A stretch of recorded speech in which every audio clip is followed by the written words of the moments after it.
we can transition to Postecoglou because Mike's here, because that was an amazing game. He's taken what he has and said, go play. And this is what I used to say to you, right, Mike? I'd be like, why is Mourinho and Conte trying to defend with a team that can't defend? Go attack. If you give up goals, you gave them up anyway.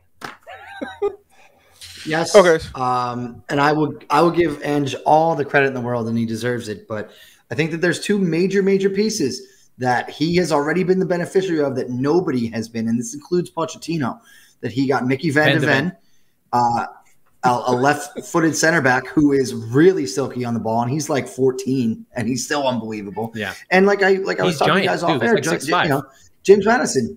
James Madison has been the literal Christian Eriksen replacement. And for those who forgot, Christian Eriksen left in January 2019.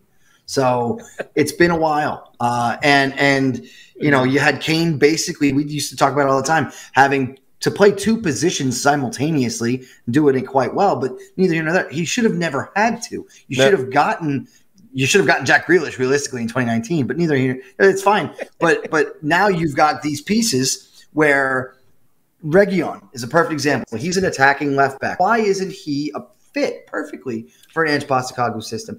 Because it doesn't make sense to have him running off the ball inside, right? He's an attacking, flanking wingback, or even fullback. Whatever he is. You have to have the right players. You bring in Destiny Udogie, who is just so good, but he's good at. He was there already, wasn't he? There, he was a Conte guy that they didn't play. He was bought from Udinese and loaned out. In truth, he was a Paratici guy. Conte didn't want him. But again, why didn't Conte want him? Because he's not a Conte player. He's an aggressive left fullback. So I'm loving watching him. Pap Sarr, another guy. We should really just bring Paratici back. I don't care who he lied to or who he cheated with or whatever. He did some great things. Kulusevski, unbelievable. Rodrigo Bentancur hasn't even played a minute yet this season. So Bissouma is a Cadillac all of a sudden, and that's because I loved him. I connotations aside, the shackles are off of him, okay, right? Like, so he's able to just play in the midfield and be managing the ball. You know what? I thought about it. I'm going to do it anyway. But no, he's got the intellectual freedom to be himself on the field. It almost begs the question: if Tanguy and Ndombele were ever to work out at Spurs, it would be under Postecoglou, but he just couldn't give a damn, unfortunately. But there's so much going forward that think about this.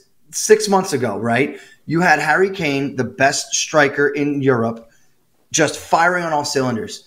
And now you have a number 9 who cries when he's substituted, and the team is much better than they were. That will never make sense to me. But here we are, and I couldn't. How did you experience the end of that game? Was it close to Ajax? What happened? No, nothing will ever be quite close to Ajax, but I was in a car.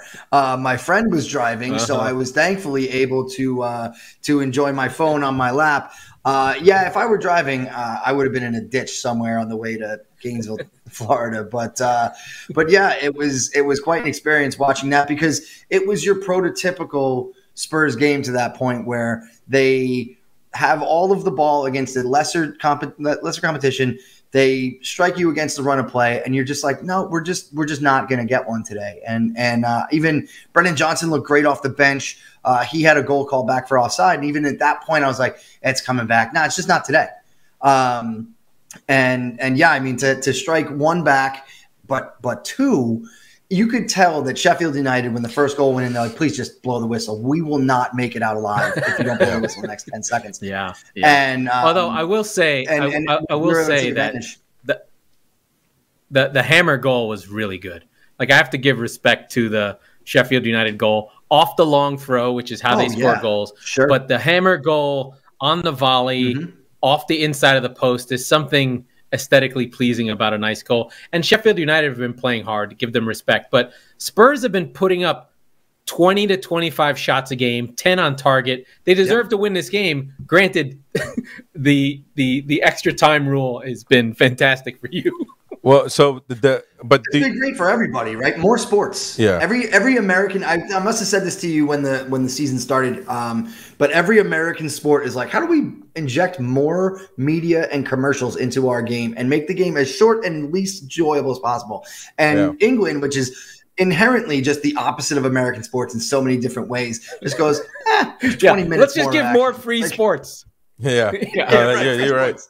But no, so are you happy with Son up there as a 9 as opposed to, well, Richarlison? Obviously, he would be naturally the 1, but I like Sonny as the 9 in a world without Harry Kane, because Sonny's greatest role was Robin, right? So he would always play off the left, and you would bring all this attention to Kane, and then he's running free.